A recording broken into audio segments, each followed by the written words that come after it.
Hello friends, दोस्तों we are again here in our corporate concept classes where we are going to discuss regarding the remaining provision of the registration of charge. Registration of charge की यदि हम बात करें, registration of charge इसके लिए जो dealing section है ये है सेक्शन 77 से लेके 79 तक और कंपनीज चार्ज रूल्स जो है चार्ज रजिस्ट्रेशन ऑफ चार्ज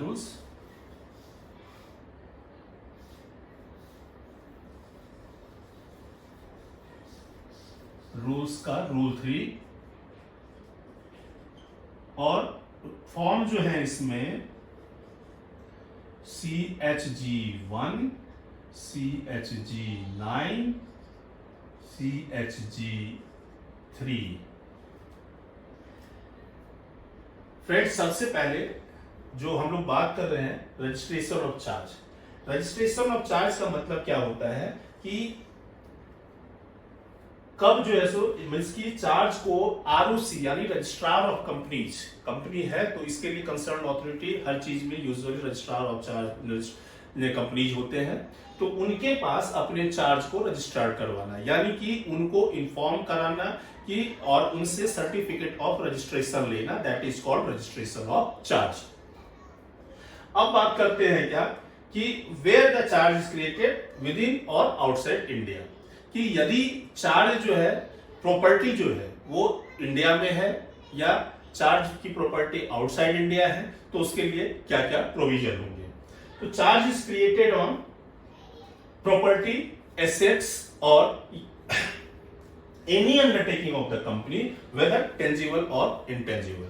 तो यहां पे क्या बात हम कर रहे हैं कि किस तरह की प्रॉपर्टी पे हम चार्ज क्रिएट करेंगे, क्या वो जो है फिजिकल प्रॉपर्टी ही होंगे या ये जो है इंटेंजिबल प्रॉपर्टी भी हो सकते हैं। तो कोई भी प्रॉपर्टी हो, proper type of property, it may be tangible या इट मे बी इंटेंजिबल, इन पे हम चार्ज क्रिएट कर सकते हैं। जैसे कि आपके गुडविल पे भी चार्ज क्रिएट किया जाता है, आपके पेटेंट राइट पे भी चार्ज क्रिएट किया जाता है, आपके फिक्स डिपॉजिट पे भी चार्ज क्रिएट किया जाता है, आपके एसेट पे भी, आपके बिल्डिंग पे भी, आपके प्लांट पे भी, आपके मशीनरी पे भी, किसी चीज पे चार्ज क्रिएट किया जाता है। इसके रिगार्डिंग हम बात कर रहे हैं लोकेशन ऑफ एसेट की, कि प्रॉपर्टी यहां पे चाहे इंडिया में हो चाहे आउटसाइड इंडिया हो, इससे कोई फर्क नहीं पड़ता है, कोई रिस्ट्रिक्शन नहीं है, कोई लिमिटेशन नहीं है। तो आपकी प्रॉपर्टी होनी चाहिए वो चाहे इंडिया में हो चाहे आउटसाइड इंडिया हो। तो अब बात आती है क्या कि चार्ज किस पे क्रिएट करते हैं, जब हम लोन क्रिएट करते हैं तो भाई कितने दिन के अंदर में चार्ज क्रिएट करना पड़ेगा। चार्ज क्रिएट करने का मतलब है रजिस्ट्रेशन ऑफ चार्ज कितने दिन के अंदर में करना पड़ेगा। तो ये तब होगी, इसके लिए ये चीज होता है कि आपने आज सारे एग्रीमेंट वगैरह तो साइन कर लिए, सब कुछ कर लिया है आपने, लेकिन उसका रजिस्ट्रेशन नहीं किया है तो वो यहां पे कहा जाएगा कि नॉन कंप्लायंस है। तो यहां पे क्या चीज है कि चार्ज कब कंप्लीट होता है कि चार्ज रजिस्ट्रेशन होता है और उसका आपको सर्टिफिकेट मिल जाता है। इस चीज को यदि आप किसी कंपनी का चेक करना चाहते हैं तो कंपनी के मास्टर डेटा में जाएंगे, एमसीए के वेबसाइट पे, तो आपको उसका सिन नंबर वगैरह डालेंगे तो आपको वहां से भी चार्ज का डिटेल मिल सकता है। यहां पे कहता है time limit for registration, charge created before the particulars of the charge together with a copy of the instrument, if any creating or modifying charge shall be filed with the registrar within a period of 30 days of creation or registration of within 30 creation or modification of charge। यानी कि यहाँ पे क्या कह रहा है कि जिस दिन आपने ये चार्ज क्रिएट किया यानी कि जो एग्रीमेंट साइन किया, पैसे जो है सो आप जिस दिन लेते हो उसके क्या कहते हैं, उसके विद इन 30 डेज आपको चार्ज रजिस्टर करवाना पड़ेगा। चार्ज किसके पास आप रजिस्टर करवाते हो, चार्ज आप रजिस्टर करवाते हो किसके पास, तो रजिस्ट्रार ऑफ कंपनीज के पास।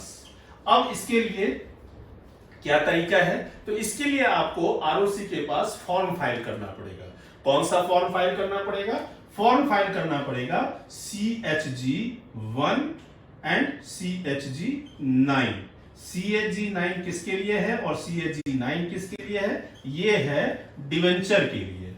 यदि डिवेंचर के अगेंस्ट में आप चार्ज क्रिएट करते हो तो आपको CHG 9 फाइल करना पड़ेगा फॉर रजिस्ट्रेशन ऑफ चार्ज, और अदर देन डिवेंचर के लिए आपको CHG 1। यानी कि यहाँ पे क्लियरली है कि यदि आप डिवेंचर के अगेंस्ट में चार्ज क्रिएट करते हो तो उसका फॉर्म स्पेसिफाई किया गया रजिस्ट्रेशन के लिए, दैट इज CHG 9। और अदर देन डिवेंचर के लिए यदि आप करते हो, चाहे कोई भी प्रॉपर्टी हो, चाहे कोई भी एसेट हो, for that purpose you will have to file CHG 1 for registration of charge with prescribed fee duly signed by the company and the charge holder। अब यहां पे क्या चीज कहता है, एक अमेंडमेंट आया था। अमेंडमेंट कब आया था? विद इफेक्ट फ्रॉम 2 नवंबर 2018, जिसको कि कंपनीज अमेंडमेंट एक्ट 2019 के तहत लाया गया था। तो इसमें चार्ज रिलेटेड प्रोविजन क्या था?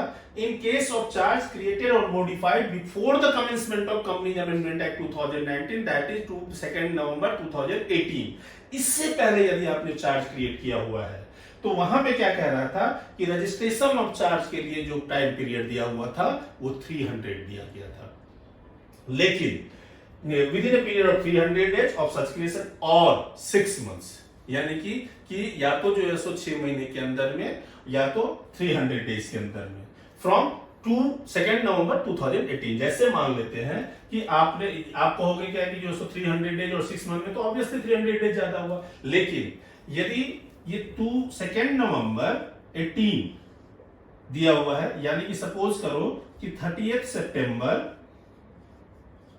2018 को कोई चार्ज क्रिएट किया गया है, और इस केस में आपका क्या है, यहां से आप 300 डेज कैलकुलेट करोगे, यानी कि अप्रोक्सीमेटली 10 मंथ्स यहां से आप करते हो, तो सितंबर तो खुद 10वां महीना है, 2 महीने इधर के और 8 महीने उधर के, यानी कि मान लेते हैं एक आध दिन 31 के बदले में 30 हो सकता है, या 29 हो सकता है, या 1 सितंबर हो सकता है। मान लेते हैं हम कि ये 31 अगस्त है, 31 अगस्त 2019 को करना है, ये 300 डेज हो गए। लेकिन दूसरा क्या कहा गया है, यहां से 6 मंथ्स, तो यहां से 6 मंथ्स कब होंगे? 30 सितंबर, अक्टूबर, नवंबर, दिसंबर, यहां से ये हो गए, यहां पे क्या है, सॉरी अगस्त नहीं होगा, जुलाई हो गए, 3 महीने इधर और 6 मंथ, यानी 31 मार्च 2019, विच एवर इज अर्लियर। तो इस डेट को यदि कोई चार्ज क्रिएट किया गया है तो उसका रजिस्ट्रेशन कब होगा? 31 मार्च 2019 को होगा। जबकि यदि यहां पे कहता है क्या कि मान लो कि 30 मार्च 2018 को जो है सो कोई चार्ज क्रिएट किया गया था, तो वहां से 300 डेज आप लोगे, तो उस केस में क्या होगा, 10 मंथ्स आप जाओगे, यानी कि यहां पे 1 जनवरी होगा। तो इस डेट से कैलकुलेट करना है और इससे पहले वाले से कैलकुलेट करना है, इसमें 300 डेज या 6 मंथ्स फ्रॉम 2 नवंबर 2018, जो पहले आता होगा उसमें आप चार्ज का रजिस्ट्रेशन करोगे। लेकिन यहां पे क्या कहता है कि यदि in case charge created after such amendment within 180 days as the case may be with the following pay। ये जो 300 डेज या 6 मंथ्स या 180 डेज, क्योंकि हमने कहा था कि 30 डेज में, वो पहले भी था 30 डेज का, लेकिन मैक्सिमम टाइम की बात कर रहे हैं। कहा कि मैक्सिमम टाइम। अब ये मैक्सिमम टाइम क्या है? मैक्सिमम टाइम का मतलब है एडिशनल फी के साथ, यानी कि जो कंडोनेशन ऑफ डिले होगा, वो कंडोनेशन ऑफ डिले कब तक के लिए होगा? ये होगा पुराने प्रोविजन के हिसाब से 300 डेज, यदि बिल्कुल पहले चले जाए। उसके बाद जाके जो अमेंडमेंट आया तो अप टू 6 मंथ्स, और वो 6 मंथ्स बीतने के बाद मैक्सिमम 120 डेज दिया गया है। तो आज के डेट में सिचुएशन क्या है कि if you have created any charge, then you will have to register your charge within 30 days or up to 120 days with additional fee, advertisement fees, वो हम आगे देखते हैं। अब यहाँ पे एडिशनल फीस की बात करें तो क्लियरली मेंशन किया गया हुआ है रूल में कि यदि 30 डेज के अंदर में करते हैं आप, तो जो फीस है चार्ज का नॉर्मल फीस वो आप पे लग जाएगा। यदि 30 डेज से ज्यादा लेकिन अप टू 60 डेज में, यानी क्या हुआ, एडिशनल 60 डेज का आपको दिया गया हुआ है, तो उसमें कह रहा है 4 टाइम्स लग जाएगा नॉर्मल फीस का। उसके बाद यहाँ पे क्या कहते हैं, अप टू 30 डेज में करेंगे तो कुछ नहीं लगेगा। 30 डेज के बाद फिर 30 डेज लेंगे तो 2 टाइम्स ऑफ नॉर्मल फीस। उसके बाद डिले, यदि वो 30 डेज तो है, 30 डेज के बाद आप 60 डेज का डिले करते हो तो यहाँ पे यानी कि 90 डेज हो जाएंगे from the date of creation of charge, तो वहां पे 4 टाइम्स लगेगा।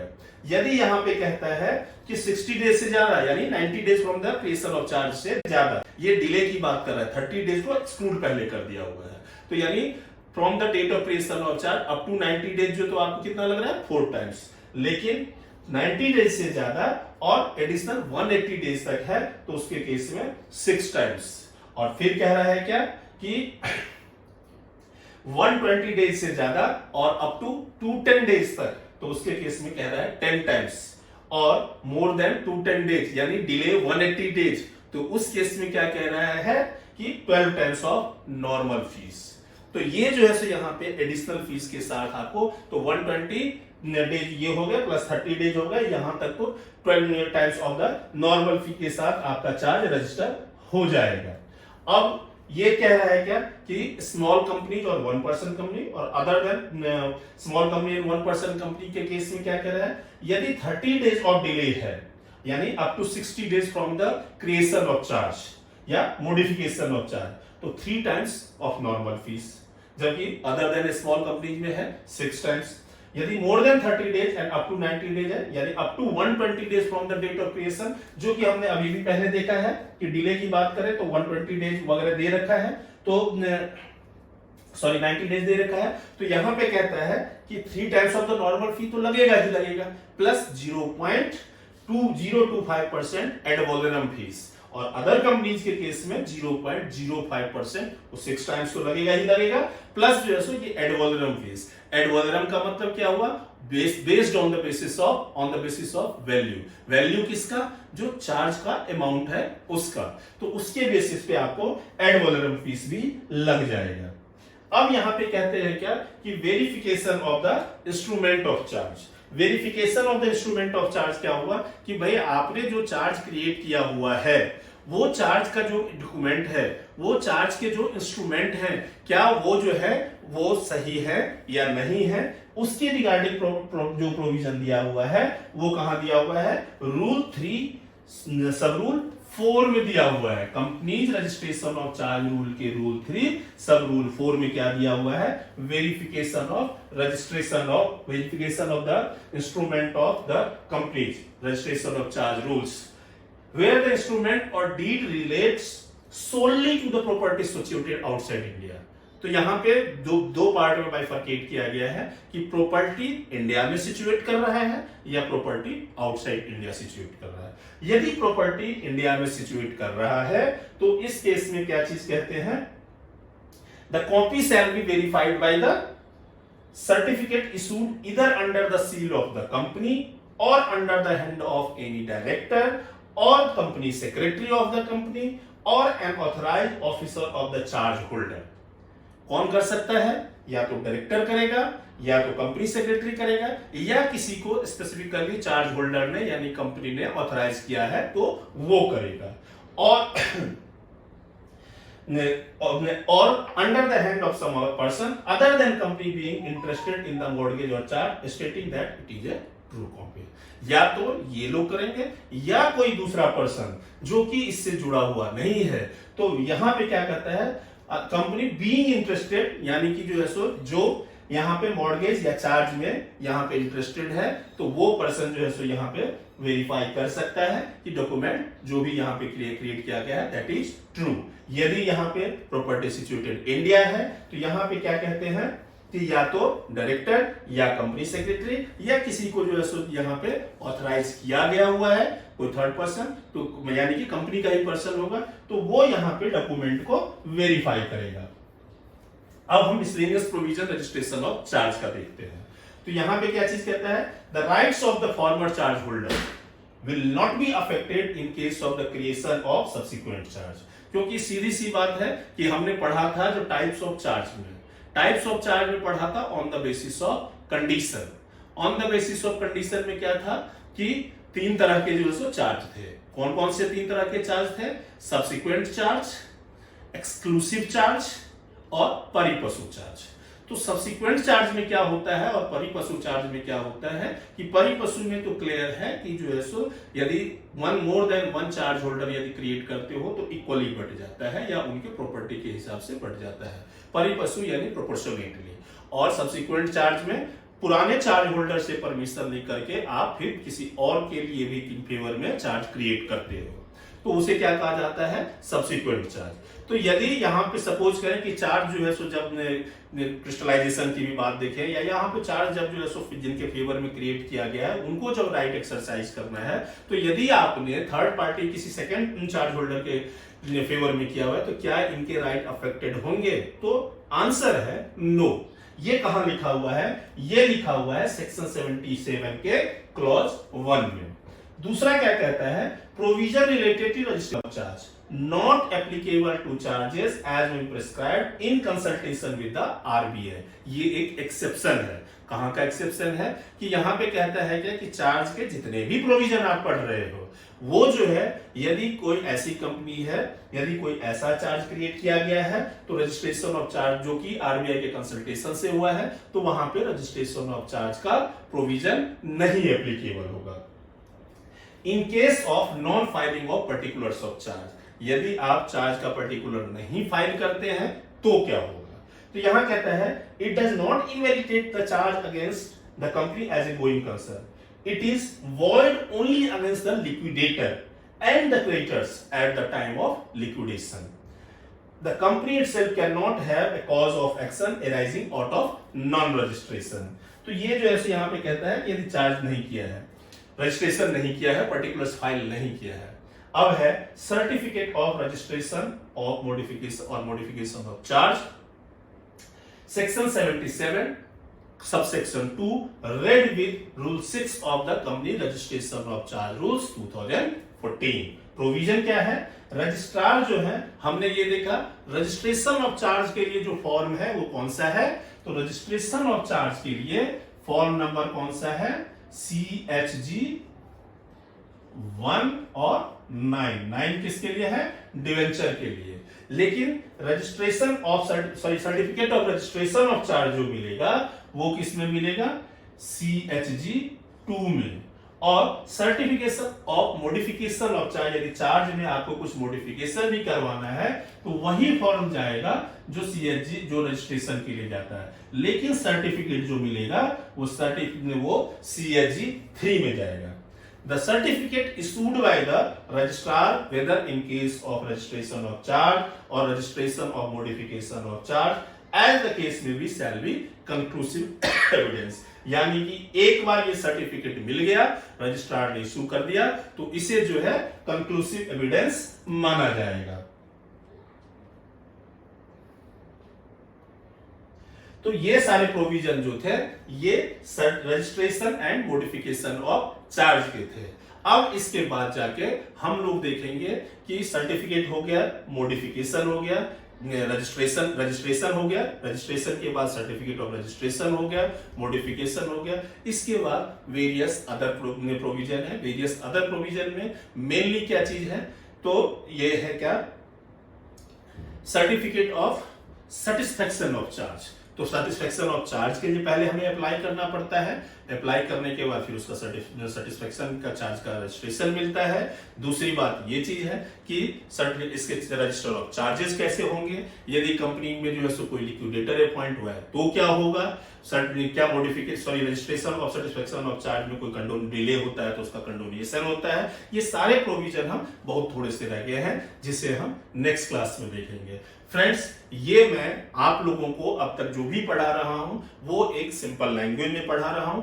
यदि आप लोग चाहते हैं कि मैं एक्ट के लैंग्वेज को प्रॉपरली इंटरप्रेट, सेक्शन में जो लिखे हुए हैं, रूल्स में जो लिखे हुए हैं, उसका जो इंटरप्रिटेशन का तरीका है वो मैं आप लोगों को बताऊं, तो आप लोग मुझे कमेंट करके, मुझे मेल के थ्रू आप बता सकते हैं। Reason being these are the way, जिससे कि आपको प्रोविजन पता चल रहा है। लेकिन हम जो ऐसे स्टडी करते हैं, so this is not the way to interpret the law, but being the student of the law profession, आप लोगों को, चाहे आप कंपनी सेक्रेटरी के स्टूडेंट हो, चाहे CA के स्टूडेंट हो, चाहे आप जुडिशरी के स्टूडेंट हो, आप लोगों को इंटरप्रिटेशन ऑफ लॉ आना चाहिए and this is very much required because ये तो प्रोविजंस मैंने सिंप्लीफाई करके लिखा हुआ है और सिंप्लीफाई करके आपको समझाता हूं, जो कि मैं लिखा हुआ पावर पॉइंट में डालता भी हूं अपने वीडियो पे। लेकिन आप लोग यदि चाहते हैं कि लॉ के वर्ड टू वर्ड का इंटरप्रिटेशन, तो please do comment in our comment box and or do mail or do messages, whatever our number is also provided, that is 9720006036. Our email ID is ccc.pkjha@gmail.com। तो आप या तो YouTube पे हमें भेज सकते हैं अपने कमेंट बॉक्स में, या तो हमें मेल कर सकते हैं, या तो आप हमें अपने व्हाट्सएप नंबर के थ्रू भी कर सकते हैं। यदि आप लोग चाह रहे हैं कि क्वेश्चन एंड सेशन भी किया जाए, तो हम क्वेश्चन सेशन भी करेंगे जिस एग्जाम के लिए, चाहे सीएस, सीएस या आईसीडब्ल्यू या जुडिशियल के लिए, तो हम वो भी करेंगे। तो इसलिए आप लोगों को यदि इसमें किसी चीज के इंप्रूवमेंट की जरूरत लगती है, तो please do comment, do mail, do messages. Till then, thank you, with the hope that these are the provisions which we have discussed. It must have been clear. Thank you, and please do subscribe, like, and comment for our channel and for our videos. Thank you.